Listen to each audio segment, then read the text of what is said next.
Hello, so very nice to be with you at coaching tennis. Sometimes quite a lonely life on the tour when you travel 7-8 months. It's good to be among you. And what I choose to do and was requested to do, I will just tell you how I work. So it will not be like an official LTA coaching presentation. I'll just tell you, this is what I do. Okay? And take what you want for that. And like it, don't like it, it's what I do. A lot of the success I have with the doubles and singles, like in doubles, people think it's just because Louis tells them where to stand on the court.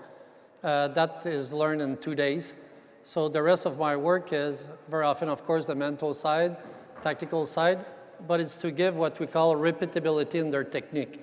Every time I see a report, they miss too much, they're erratic, they're not steady enough, they miss too early. And then we start to blame their mental toughness, when in fact it's really technical issues. So the topic was technique, it depends, because sir, you look intelligent. Is that the way to hit the forehand? Huh? No, but is it the forehand? That's it? Do you agree? Who have any international experience here? Raise your hand. Is it the way to hit the forehand, Alistair? So international coach normally said,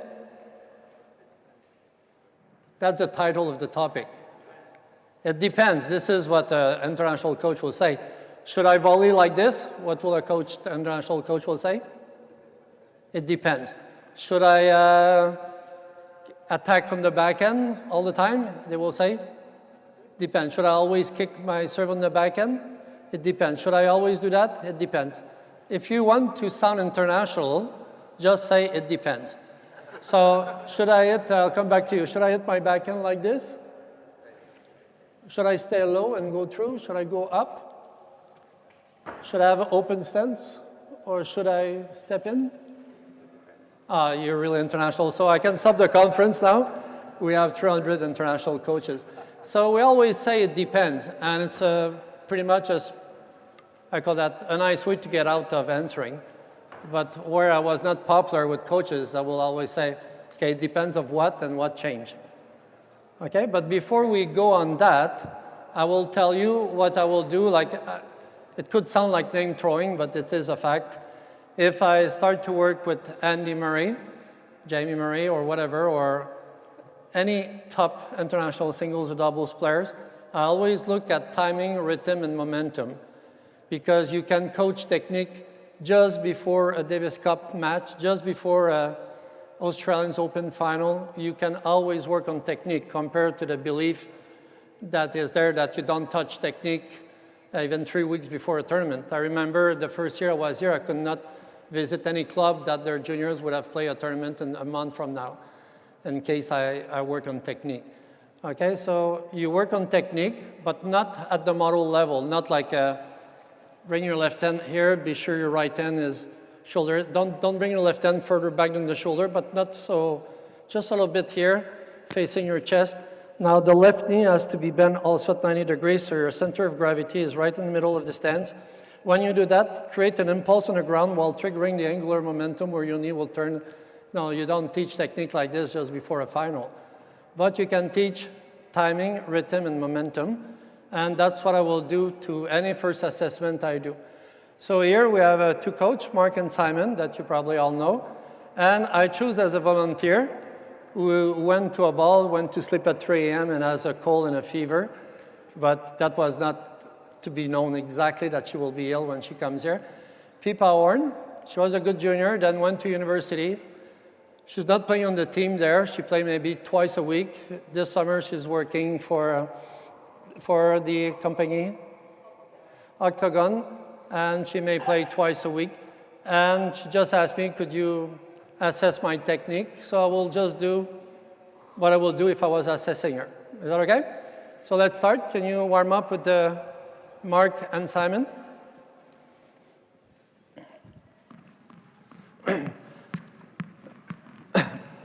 I will start with the concept of rhythm.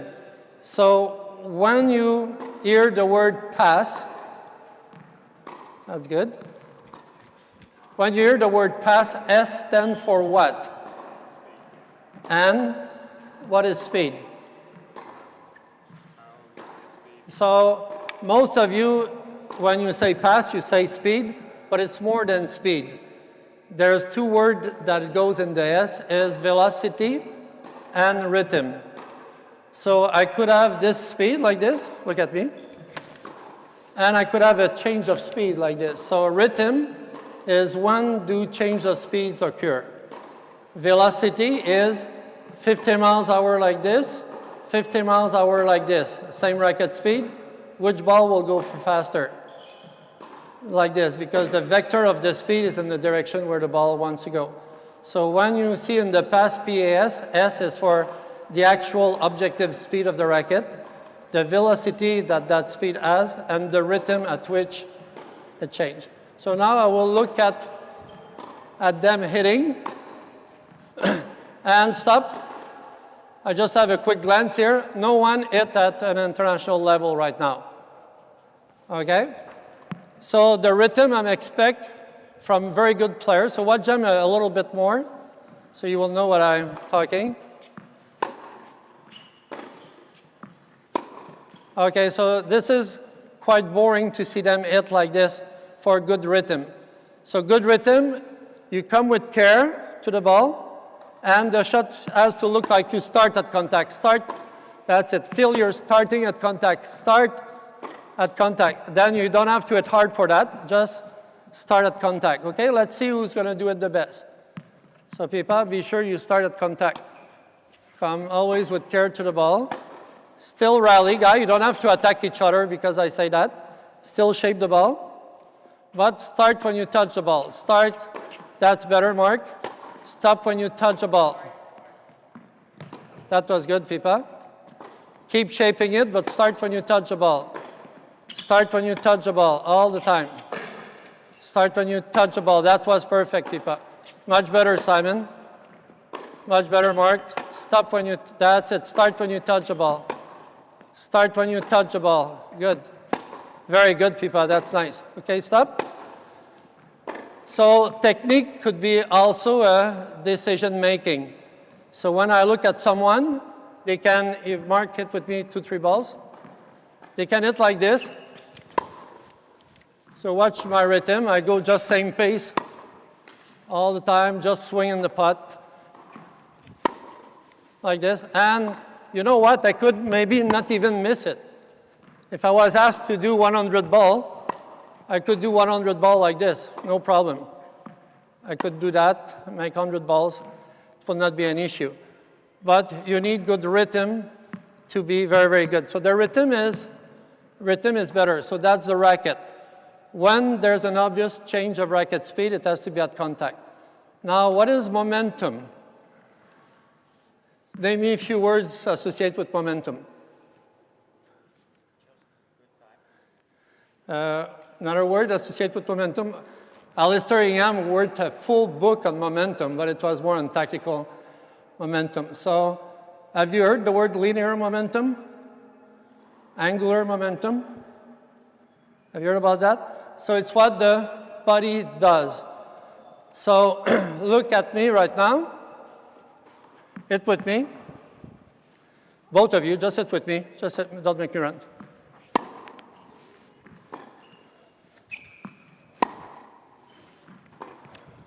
You can hit more normally, please.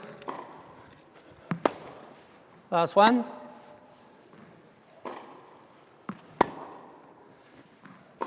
That was quite good technique, eh? How would you rate my momentum? Decent linear. How much angular, how much rotation did I have? 0. So too many people play with their arm. We have to stop that. So now you're going to look if Pipa and these guys, if they can go slowly and progressively faster with their body. So that will be momentum. So if they have a good tiptoe technique, you don't have to attack each other for that. Just be sure you have enough balls, guys. We have a basket full. That's quite good, Pipa.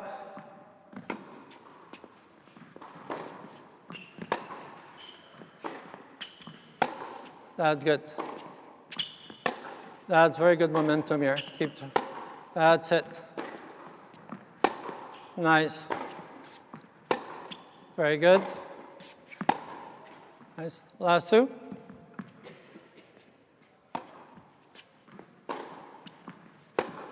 That's it. Stop. So I don't know if you notice now, because she has more momentum and her body go faster at contact, where is the back shoulder going now? I will make you pay attention. It comes almost always like if she do like 180 degree with the shoulders. And observe the pros hitting, you will see that they finish always like this. But at the beginning, they were pretty much all finishing like this. Now you would say, oh, I teach a beginner, and I want that they finish with their thumb in front of their left eye. That's fine. But as soon as you start to coach good juniors or decent adults, it's very important to have rhythm and momentum. Guys, your role right now, Pipa is the star. Just be sure you feed the ball well. Don't practice new things. Just be sure the ball comes here. And we'll see if Pipa has good rhythm and momentum. That's good, Pipa. That's it. Start when you touch the ball, and also with your body. When you touch the ball, the shot start. That was too much same speed, Pipa. That's good. It has to feel you start when you touch the ball. You could have done better here.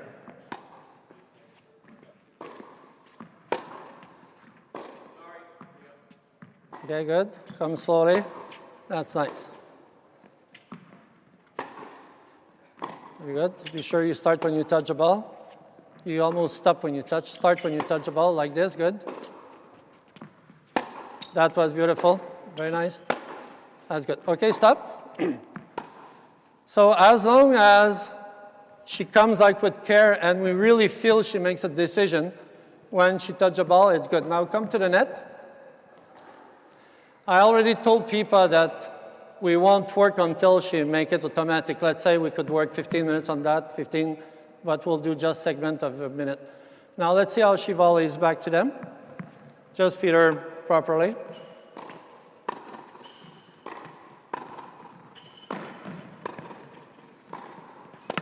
So if you watch her, she looks kind of okay because she makes the volley, okay? But it's not good enough because she does mostly stop when she touches the ball, almost. Feed the ball to me. So that will be a classic, be sure you keep playing, guys, with me. A classic block, right? So that looks okay, right? If I was doing this, you would be quite happy.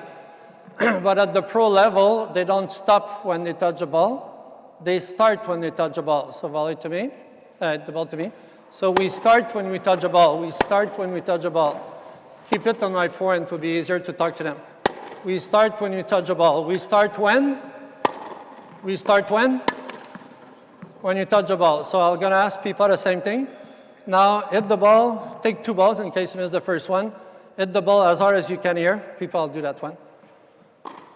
Start when you touch the ball. And that's what gives effective technique. Now, if Jamie Murray is number one, of course he knows the technique well, the tactics well.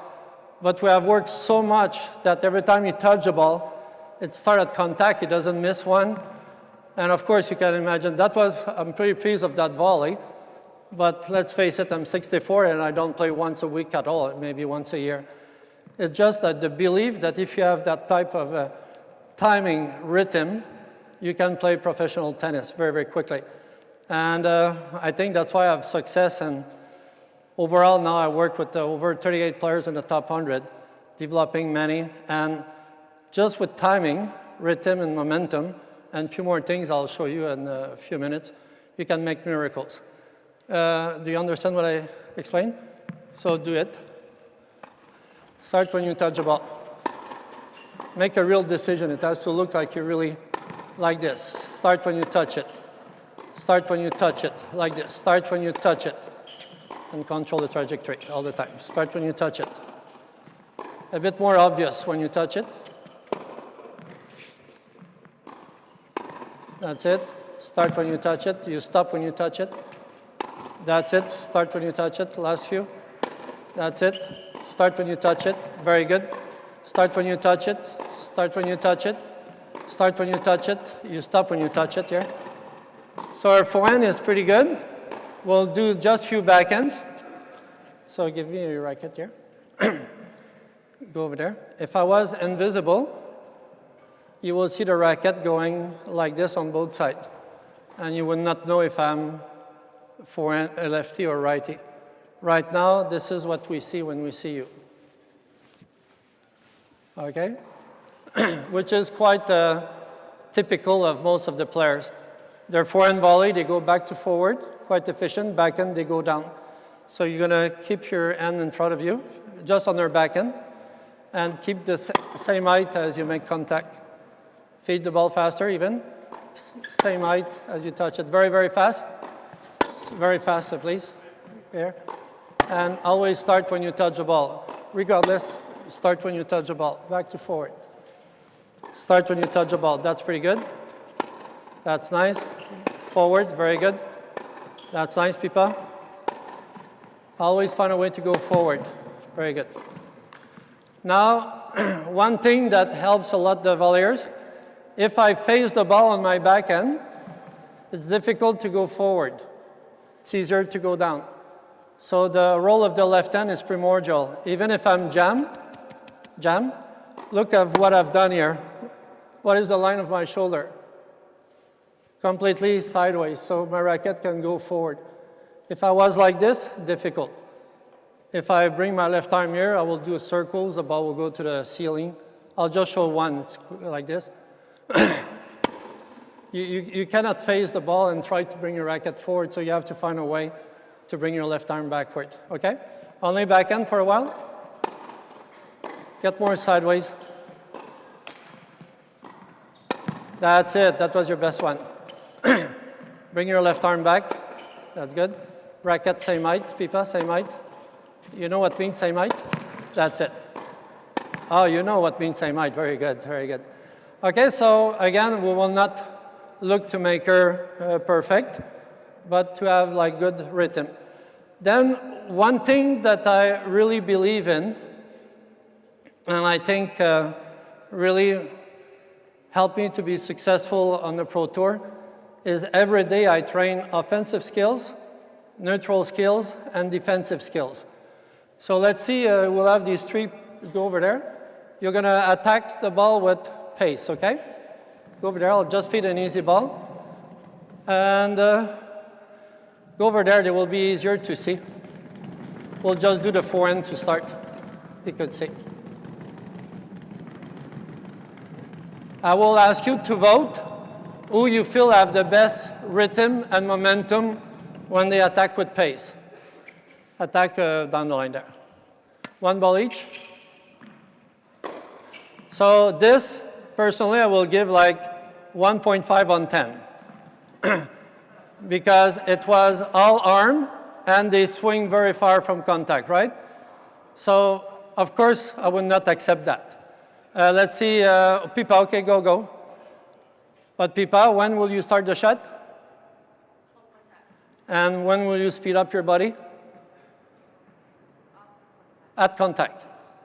Everything happens when you touch the ball, okay?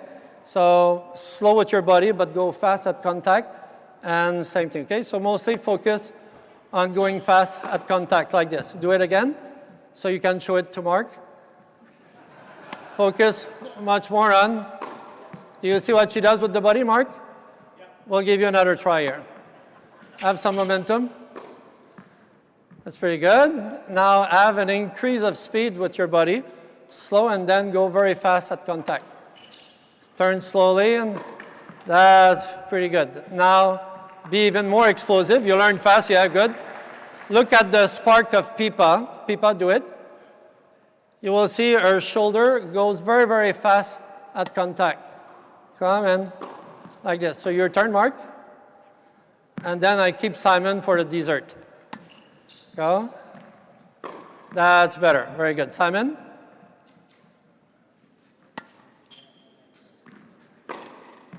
How did you like his momentum? Did he have an increase of speed in his body, or did he just like turn like same speed? Same speed. So good is the enemy of excellence. Simon Pender is a very good player. Did you play challenger level or kind of? A very good player. And good is the enemy of great. So he could look good, but it's not great. He can use his body better. So Simon, if you pay attention to what I said, at contact, speed up your right shoulder. A bit too much arm. You're going to keep your arm very quiet. Don't even think about your arm, and speed up your body.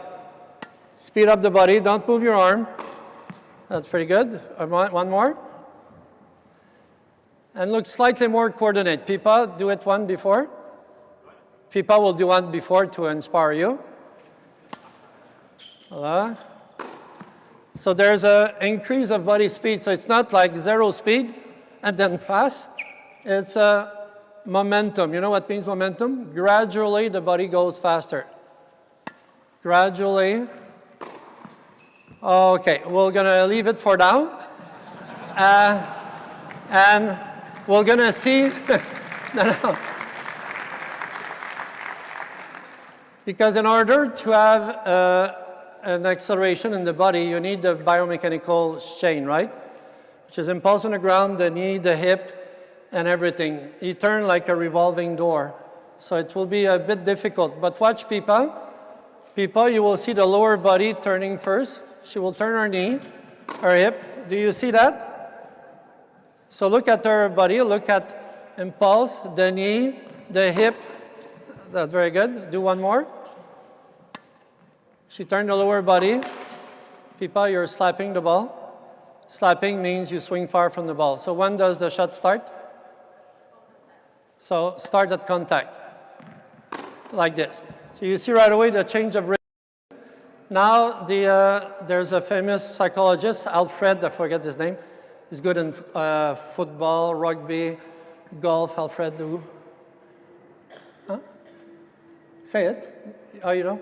He wrote a book on pressure and all this. He say, on sport, including football, tennis, object, golf, under pressure, there's a tendency to hit the object and not to hit through the object. So what I want to develop, it's always a technique that will be good under pressure. So one of the things Pipa does well, and the two other guys not as well as they could, breathe out at contact. So why breathing? Breathing out. Sometimes I say breathing, and people say, what is he talking? Breathing at contact is important. It gives a natural rhythm. If I don't breathe, I can swing at any pace, and it feels okay. If I breathe like this, I cannot go slower or faster. I have to go at the same rhythm of my breathing. You can try, it's match. Now, what is choking?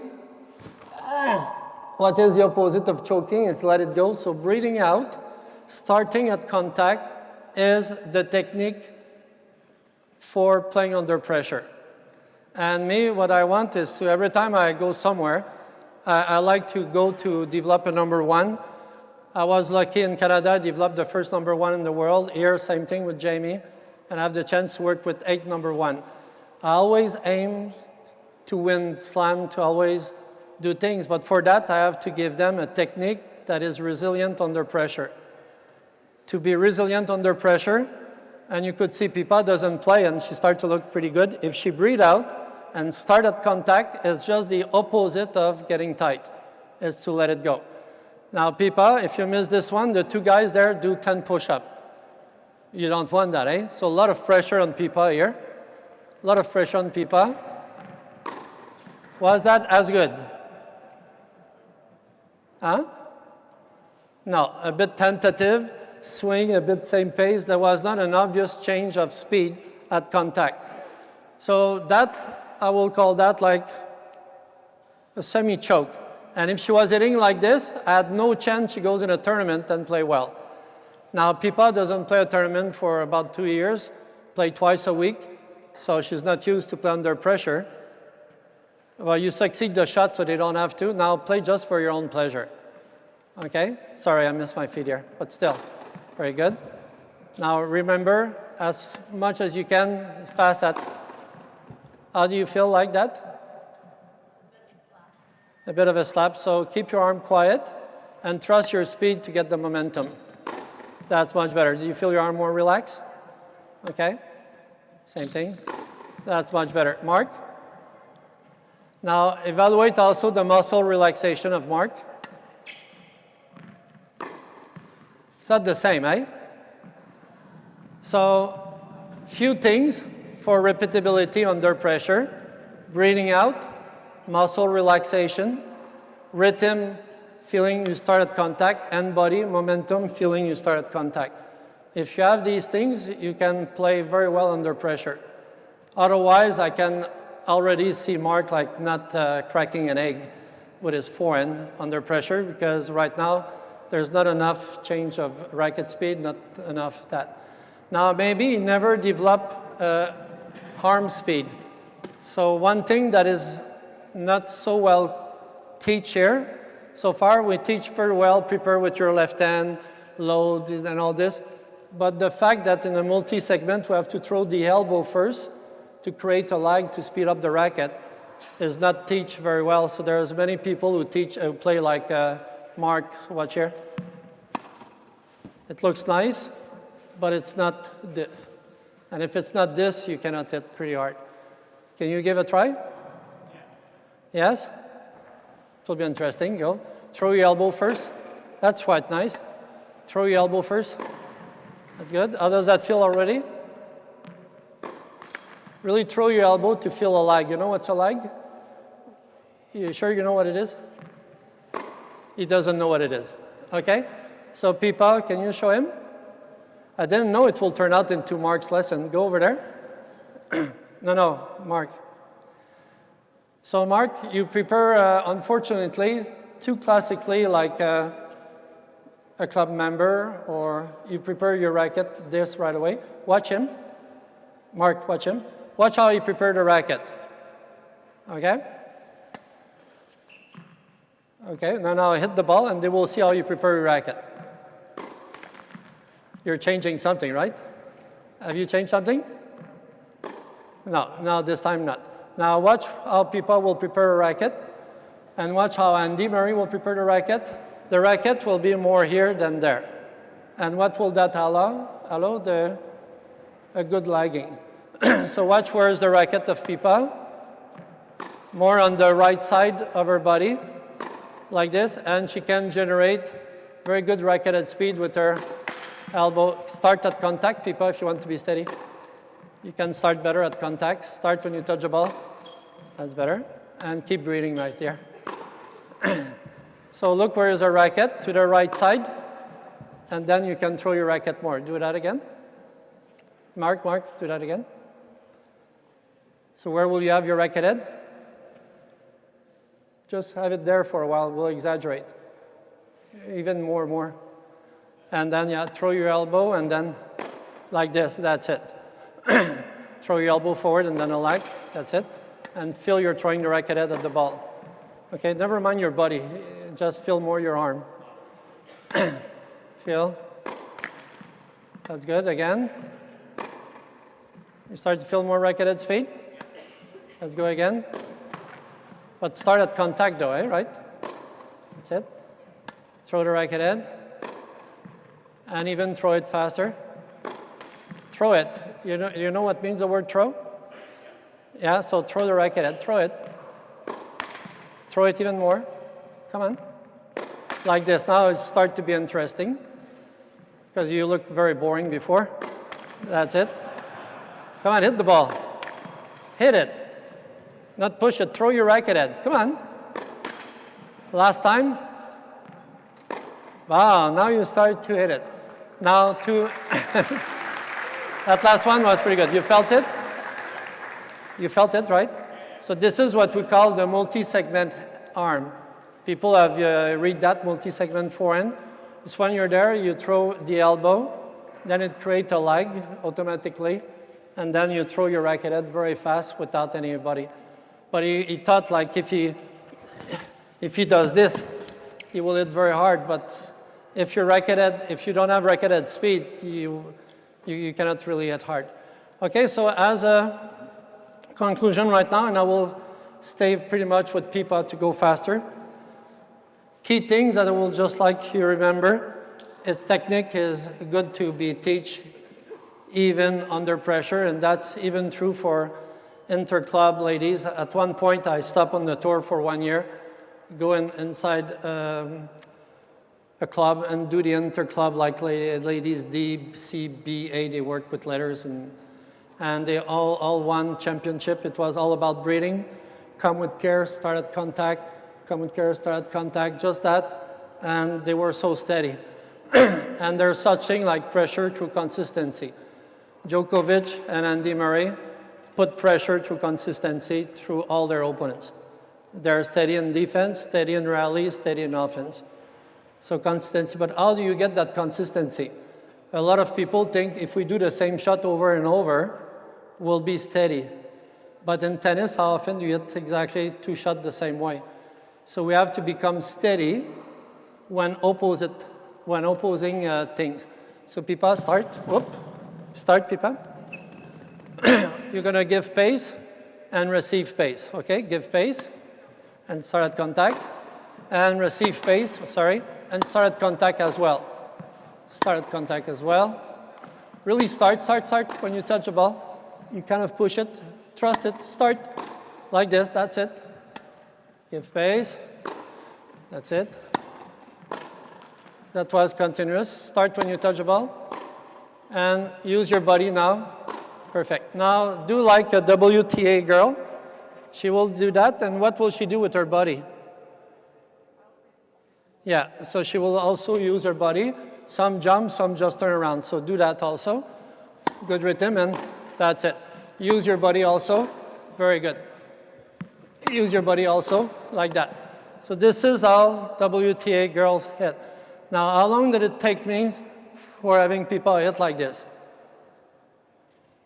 2, 3 shots. And this is my experience, and that's why in UK, even in Canada, they were calling me professor or doctor. I come and I help players very quickly, just through timing, rhythm, and momentum. And not by coming and changing all their take back, their swing, and versus a certain model. They have already a certain technique, and for me, it's to give life to that technique. So this is a backhand. This is also a backhand. This is also a backhand. So the last one had momentum and rhythm. The other one just rhythm and stuff like this. If you have good racket work, good body work, you're going to look pretty much like a champion. Very good. Now, I like to develop consistency and opposite skill. But to give you a better idea of rhythm, I will ask her to do 3 different types of drop shot. Okay? Simon, can you feed the ball? Feed the ball from close. There's 3 different rhythms you can have on a drop shot. You can drop shot with acceleration. People just copy me. People learn a lot by just copying sometimes. So I accelerate very fast here, and that's a drop shot, right? But I did accelerate very fast at contact. Pipa? Just do what I say. That's easy. Okay, just do what I say. Like this. Now stop. You know what means drop? Okay, can you give me a ball? It means drop shot. And if the ball comes like this, how does it bounce? Same place. If it comes like this, how does it bounce? So what was the trajectory of my drop shot? What was the trajectory of yours drop shot? Yours is much higher. Much higher, okay? So remember a drop shot, if you want to keep it at the same place, that has more chance to stay at the same place. The one low, more chance to go toward your opponent, okay? So it's a mini lob. Very, very good. Here, excellent. It's kind of a mini lob with, excellent. Stop. So do you think the girl will like to run that? Okay, but why an acceleration? She has to feel you're making a deep slice. Now at mid-court, go over there. So you just have to do what I say again, it's quicker. You come, fail, you, and then put the, sorry, I missed it, but you'll have it. Make a deceleration. Look like you're attacking deep and just put the brakes on. Fantastic. The third type of drop shot is more like a touch shot, especially when you run a drop shot. Get closer so it's hard to feed.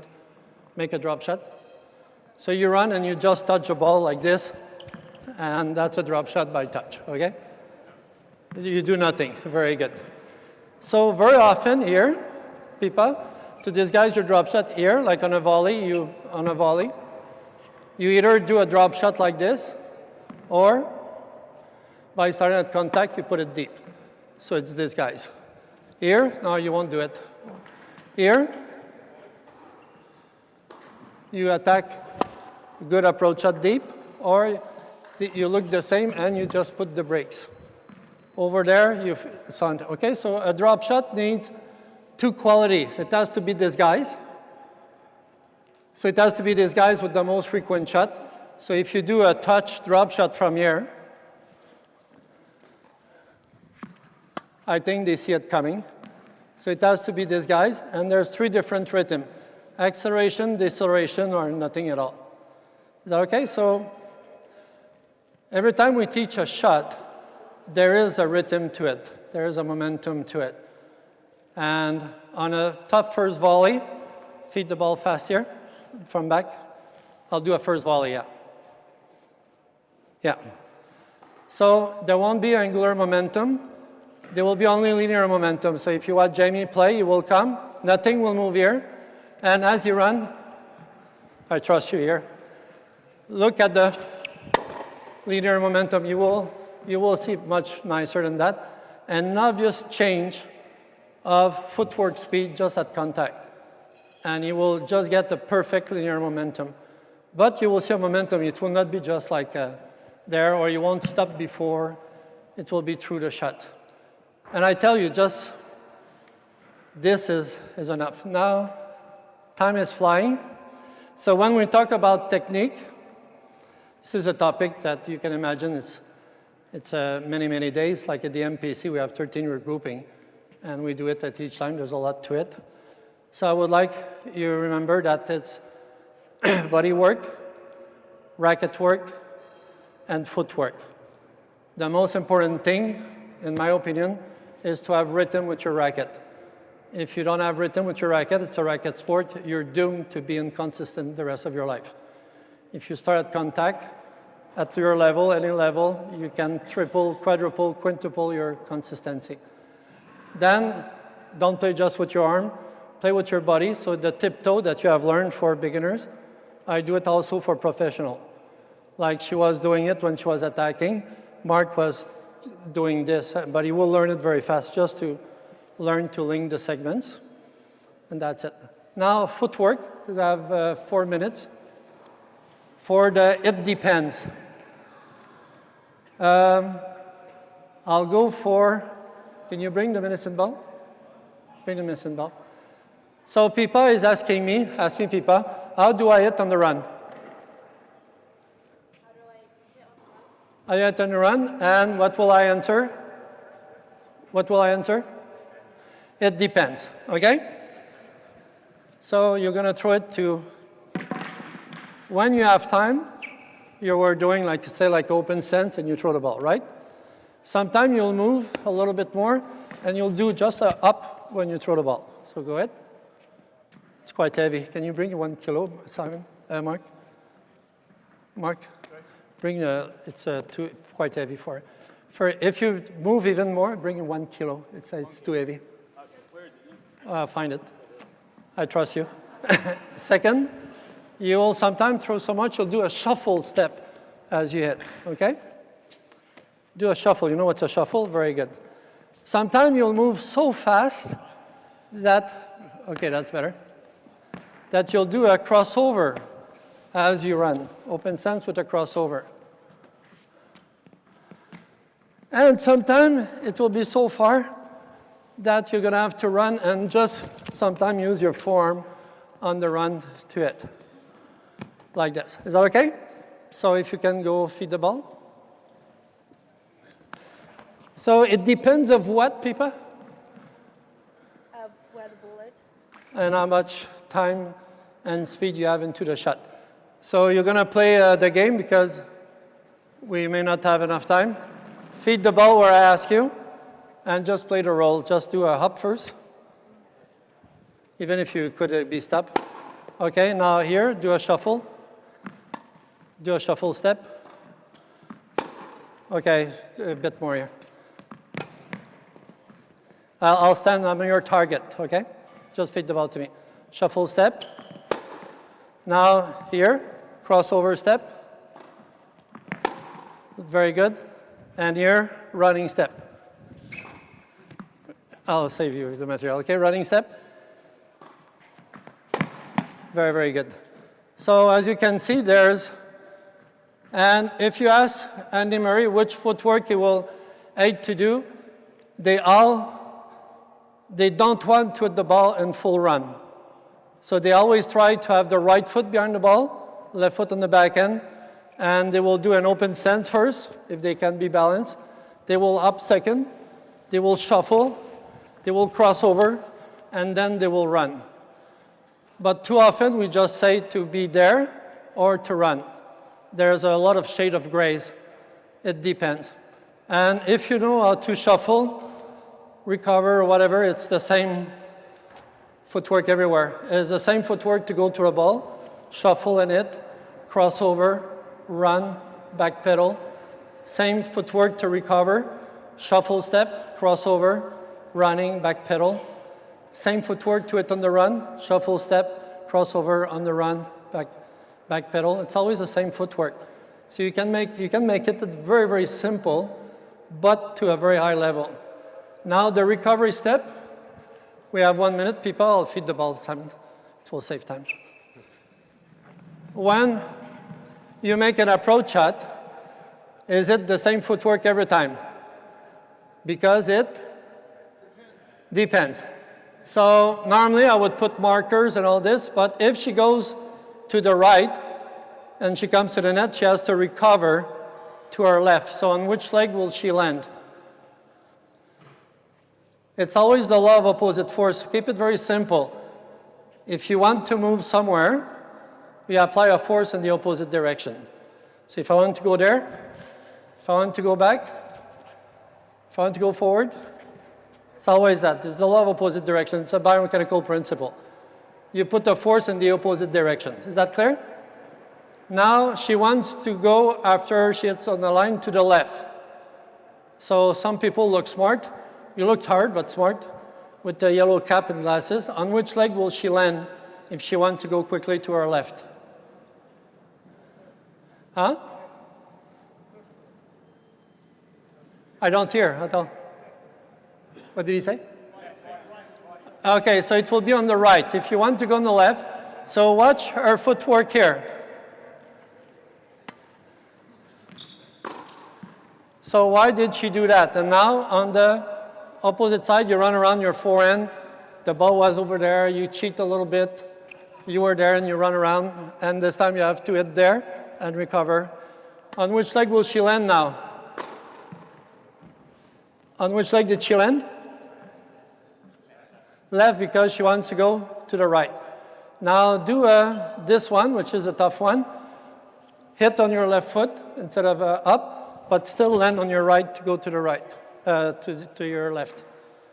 Get more, you were into a cross-court rally.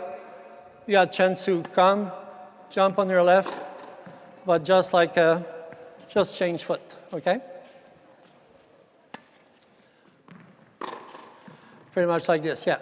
So normally what I do, I bring all the markers, but no more time. You bring a target, where to go. So they have to hit the shot and recover to their marker before someone hits. And if she would have hit like this, like the double up that we teach, forget it. She would be on the sideline here, and she would not be in the middle. People will just have to do that to pass. So I will let her try. She will not succeed. I will say you have to be there. Try to land on this foot instead, or do this, and suddenly she will be there. So of course I will let her try, problem solve, but if she stalled there, because people think there will be always like a grace from God and everybody will learn if we just put the situation. In this case, all our British play tournaments. They all play tournaments, so we should all have #1 in the world in age group because they play tournaments like the others. But some people learn from their experience faster, and the job of the coach is to help increasing the learning time or learning awareness of the situation. So if she could not get to the target on time, I have to explain her which footwork is more efficient. Okay, so the footwork, it depends. It depends where you recover to, how much movement you have to. And what I like, come on this side, Pipa. Be there instead. Yeah, I would like you to take the ball on the rise and shuffle forward, okay? Did she shuffle forward to take the ball on the rise? Yes, she did. She did. Come here. But she did it at the level of 7 years old. So the good thing about Spaniard, because sometimes you say, why do they feed with the balls? Quick, quick, quick, my time is over. Quick, quick, quick, quick. When the Spaniard coach throw the ball here, go, be ready. If I throw the ball here, where will be our two shuffles? They always do shuffles. That's what she was doing, right? If I put it here, watch her two shuffle. If I put it here, watch her two shuffle. If I put it here, watch her two shuffle. Do you see the athleticism? So the hand feed basket that you see all the Spaniards do, some of you think it's baloney, but it's quite good because it established the norms about how much you do it. Now here you'll do one crossover jump and you'll be inside the service line. Crossover. You land this, okay? This time you're gonna land there when you land after your crossover jump. Did she add more reach? So not only technique as a pattern, there's also norms to it.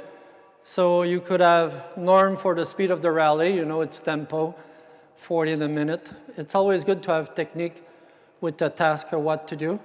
You have also norms for footwork, so look at the distance she covers. If I train that, then I could ask her to go there and it will look very, very different. But again, it depends. Should she do a shuffle step or a crossover? It depends. So as long as you know it depends of what, it's important. And finally, because we want to assess and train, it is known now that we have to do technique in a game-based approach, right? Rock your head, yes, you know that? Okay. I'm one of the pioneers of the game-based approach. I've developed the action method who became the game-based approach. I know the game-based approach perfectly. I can even do some, see my doubles presentation, 1,000 game situation on defense at midcourt and doubles. I'm a real expert in game situation. I don't like it to do technical training. I prefer task training. And go there, and really, Merlin, I stop after that. Go over there. I would prefer to do tasks like Pipa. You're going to open up the court, and after that, you're going to make an attack in precision down the line, okay? So open up the court. The ball has to get out of the court. So use more your forearm. Less momentum this time. Just feel your forearm. Just bend your forearm like this. And now place the ball down the line because the ball will be low. That's it, like this. So sometimes when you attack with precision, it's more like thread the needle. You don't need, look, if I want to thread the needle, I will come like this. I will not swing far. And I won't use my body so much. So that's very good. So here, place it with your forearm again. Very good. And place the ball down the line. Excellent. Now you're going to place it and then attack with pace down the line. Place it. Very good. And now attack with pace. Now body speed. Oh, that was not body speed. Now you use an open stance, right? You didn't have to. If you want to take the ball early, shuffle into the ball, shuffle, and then like this. That was easier, right? And I will just keep contrasting all the time a shot like a moon ball in a drive, an open court this. And because they have to be steady when they pass from one shot to another shot. So how do Jamie Murray practice his serve now? Wide, jam, tee. wide jam T and not 50 wide, 50 jam, 50 Ts. Because his level of consistency to pass from one field to the other, if he mastered that, will bring him much better in an open skill game if he practiced contrasted skill than if he practiced the same skill. And if you really want to develop good drop shot with your member, after they get on the groove like this, make them hit hard 3 balls, and let's see if our drop shot will not go there after. So it's really, more you contrast the skill, more you do offense, neutral, defensive skill in the same training. And when you do that, if you check just timing, which I didn't talk too much, rhythm and momentum, and overall, when they hit much harder, if they hit like a feeling of togetherness, you'll be surprised what you can do with your club members, and if you have good juniors or good pros. Personally, I just work with that. Suarez now is with Jamie Murray. He asked me to improve him. Just work with that. Andy Murray asked me once to work with 3 days. Just work with that. It makes miracles. I know it looks too simple to be true, but it really does work. So anyway, this is how I work, and I hope you get something out of it. Thank you very much.